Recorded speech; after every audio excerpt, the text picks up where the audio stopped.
لا حول ولا قوة إلا بالله العلي العظيم أعوذ بالله من الشيطان اللعين الرجيم بسم الله الرحمن الرحيم رب اشرح لي صدري ويسر لي أمري واحلل عقدة من لساني يفقهوا قولي اللهم صل على محمد وآل محمد وعجل فرجهم خیران عزیزان السلام علیکم ورحمۃ اللہ وبرکاتہ۔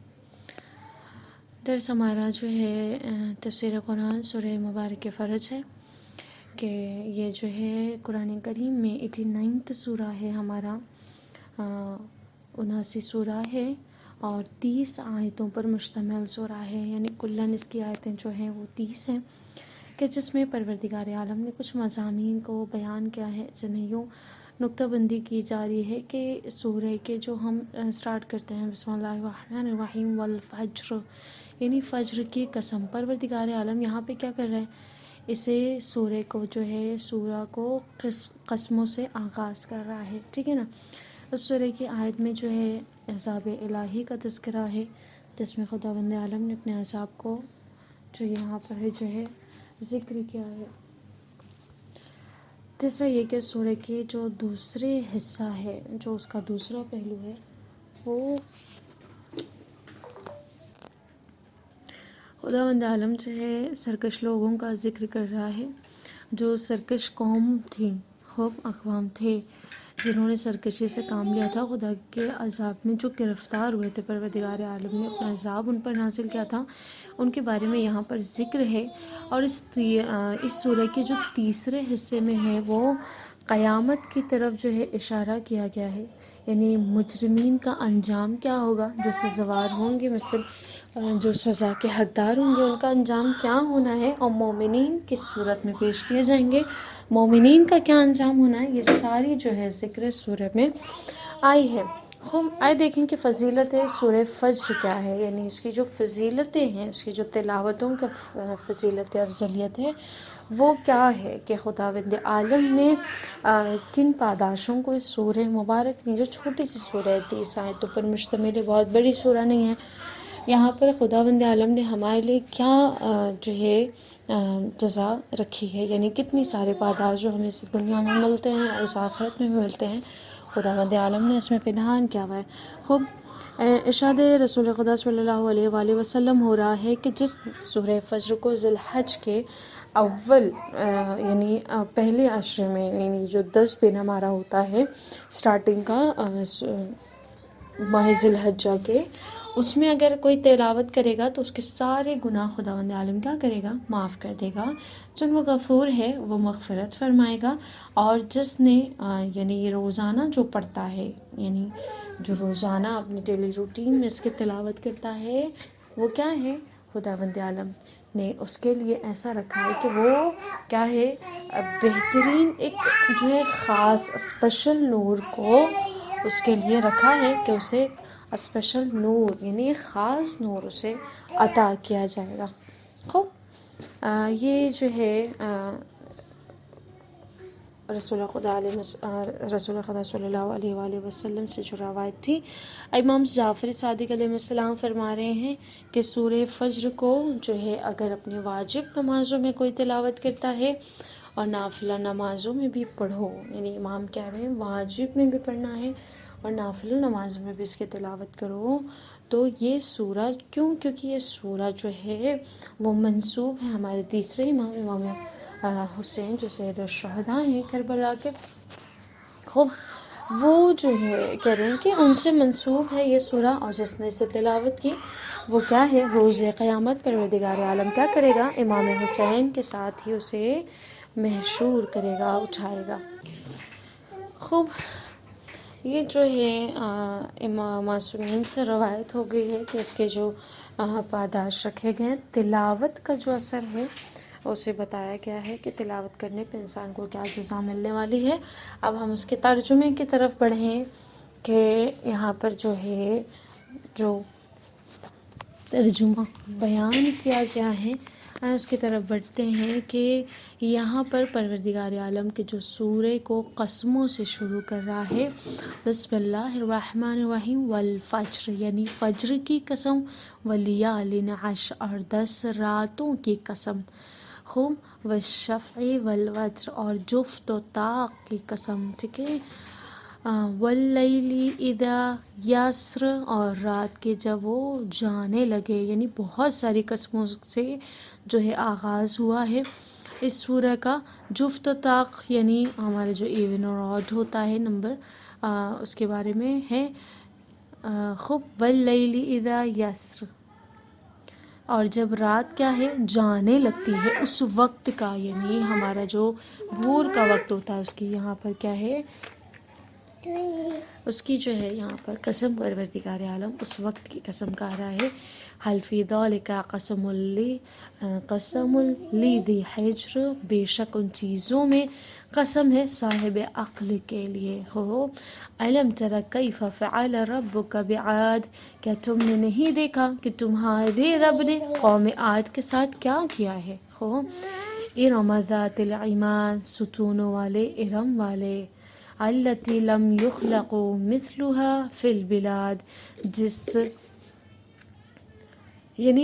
جس جا مثل دوسرے شہروں میں نہیں پیدا ہوا ہے، یعنی اس جیسا شہر کہیں اور شہر میں پیدا نہیں ہوا، یعنی یہ اس کی جو کوالٹیز ہیں بتائی جا رہی ہیں، وہ جو شہر تھا اور وہ قوم کے بارے میں یہاں پہ باتیں کی جا رہی ہے۔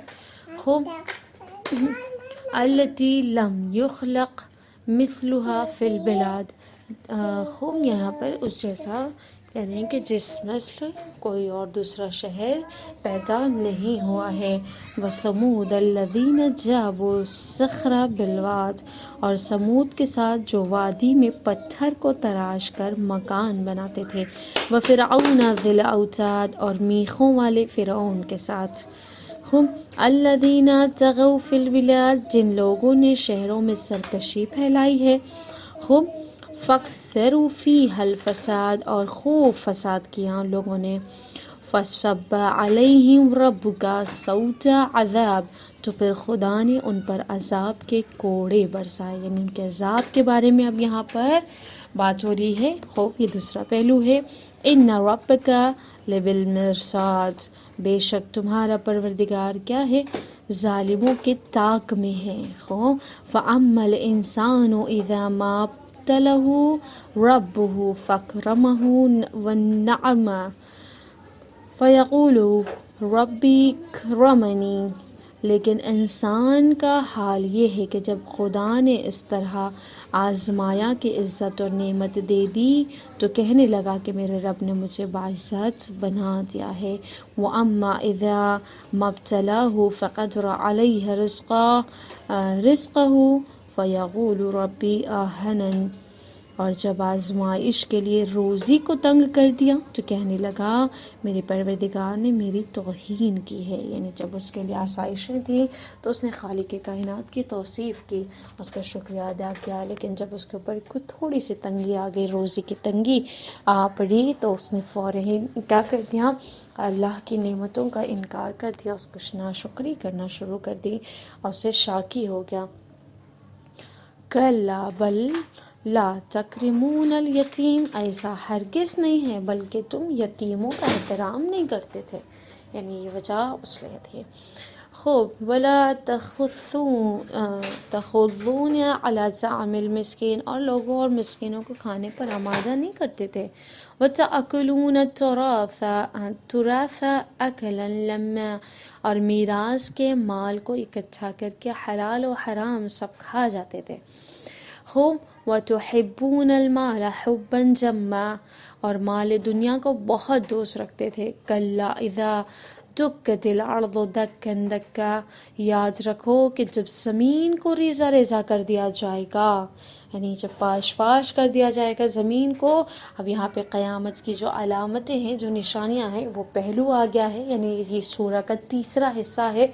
پہلے حصے میں پروردگار عالم نے قسم کھائی ہے، دوسرے حصے میں جو ہے مومنین اور جو سرکش لوگوں تھے ان کا جو انجام تھا ان کے بارے میں ہے۔ اب تیسرا جو ہے وہ یہاں پر جو ہے قیامت کی علامتیں بیان کر رہا ہے خداوند عالم۔ خوب یہاں پہ خوب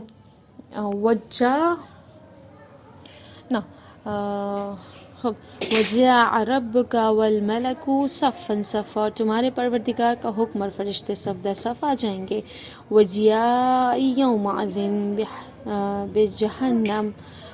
بجہنم یومئذ یتذکر الانسان وانى لہ الذکریٰ، اور جہنم کو اس دن سامنے لایا جائے گا جو انسان کے ہوش آ جائے گا، تب انسان کو ہوش آ جائے گا، لیکن اس دن ہوش آنے کا کوئی فائدہ نہیں ہوگا. یقول یا لیتنی قدمت لحیاتی، انسان کہے گا کہ کاش میں نے اپنی زندگی کے لیے کچھ پہلے بھیج دیا ہوتا. فیومئذ لا یعذب عذابہ احد، تو اس دن خدا ویسا عذاب کرے گا جو کسی نے کیا ہوگا. ولا یوثق وثاقہ احد، اور اس طرح کسی نے گرفتار کیا ہوگا. یا ایتھا النفس المطمئنہ، اے نفس مطمئن، ارجعی الی ربک راضیۃ مرضیہ، اپنے رب کی طرف پلٹ آ اس عالم میں کہ تو اس سے راضی اور وہ تجھ سے راضی ہے. فادخلی فی عبادی، پھر میرے بندوں میں شامل ہو جا. وادخلی جنتی، اور میری جنت میں داخل ہو جا. یہ اس کا ترجمہ تھا، اور بہت ہی خوبصورت ترجمہ کہ جس کو 3 پارٹس میں ڈیوائیڈ کیا گیا ہے. جو خوب اب یہ شان نزول اس سورے کی، مثلا یہ جو قصہ عاد کا، قوم عاد کا بیان کیا گیا، وہ قوم عاد تھی کیا؟ خوب آپ لوگوں نے سنا ہوگا کہ جو شداد کی جنت تھی اس کا واقعہ کیا تھا.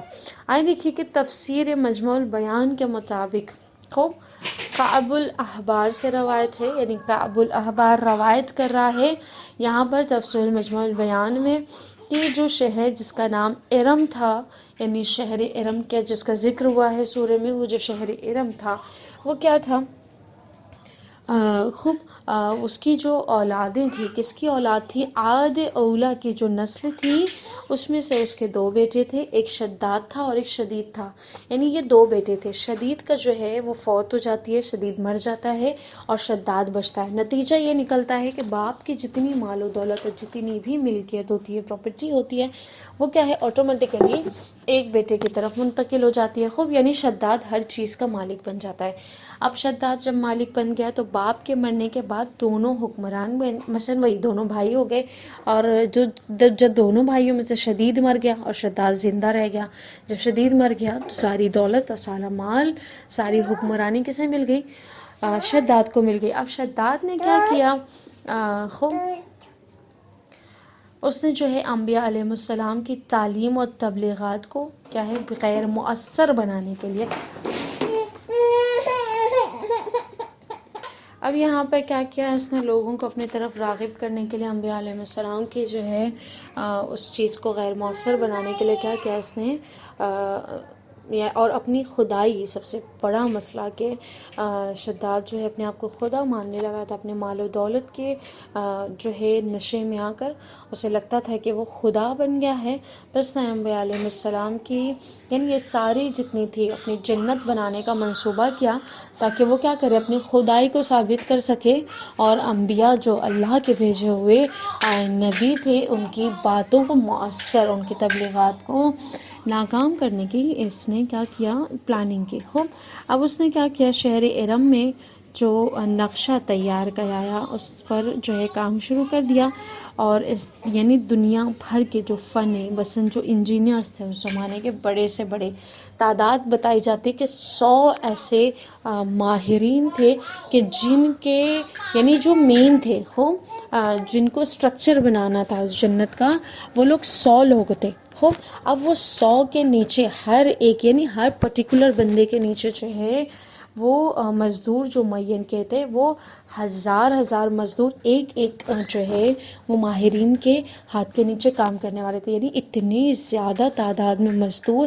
آپ یعنی فرض کریں کہ مثلا جس کے کارندے، جن کے ورکرز اتنے زیادہ ہوں گے، اس نے کیا بنا کے تیار کیا ہوگا. اس کے بعد کیا ہوا؟ 500 سال تقریباً روایت کے مطابق اس جنت کو جو ہے تعمیر کروایا گیا، بہترین سے بہترین اس میں نعمات کو، یعنی ہر کوششیں، جتنی بھی آسائشیں اور جو کچھ بھی جنت کا ایک ڈھانچہ اس کے نگاہ میں تھا، اس نے کیا کیا، اس کو شکل دے دی، اور اس کے بعد شداد نے کیا کیا، اب جب تیار ہو گیا تو وہ اپنے لشکر کے ساتھ گیا، اور یہاں پر جب لشکر کے ساتھ آیا اس نے پہلا ہی قدم رکھا تھا اور اس کی روح کو قبض کر لیا۔ پروردگار عالم نے ملک الموت کو بھیجا اور اس نے کیا کیا، اس کی روح کو کیا قبض کر لیا، اور اس کی ساری خدائی اور ساری مال و دولت کیا کہ ہوگی، دھری کی دھری رہ گئی۔ خوب یہ تفسیر جو ہے، خوب یہ ہم یہاں پر اس کی تفسیر ختم ہوئی۔ آپ لوگوں کی خدمت میں کچھ سوالات ہیں کہ سب سے پہلا سوال یہ کہ پروردگار عالم نے اس سورہ مبارک یعنی سورہ فجر کو جو ہے کتنے حصوں میں تقسیم کیا ہے، اور اس کی آخری حصے میں کن چیزوں کا ذکر کیا ہے۔ خوب دوسرا سوال یہ کہ جو اس کی مثلا دوسرا پہلو ہے، اس سورہ کے دوسرے پہلو میں خداوند عالم نے کن لوگوں کا ذکر کیا ہے۔ تیسرا سوال آپ لوگوں کی خدمت میں یہ کہ پروردگار عالم یعنی امام صادق علیہ السلام کی روایت کے مطابق یہ سورہ کس سے منسوب ہے، اور جو اس کی تلاوت کرے گا اس کا جو انجام ہے اسے بیان کرے۔ چوتھا سوال یہ کہ شداد کتنے بھائی تھے اور شداد کے باپ کا نام کیا تھا۔ پانچواں سوال یہ کہ شداد نے جو جنت کو بنایا تھا، جو اپنی جنت تیار کی تھی، اس میں کتنا سال یعنی کتنی طولانی ٹائم کو جو ہے وہ دیا گیا تھا، کتنے سالوں میں یہ آمادہ ہوئی تھی۔ صلی اللہ علیہ محمد وعلی محمد، والسلام علیکم ورحمۃ اللہ وبرکاتہ۔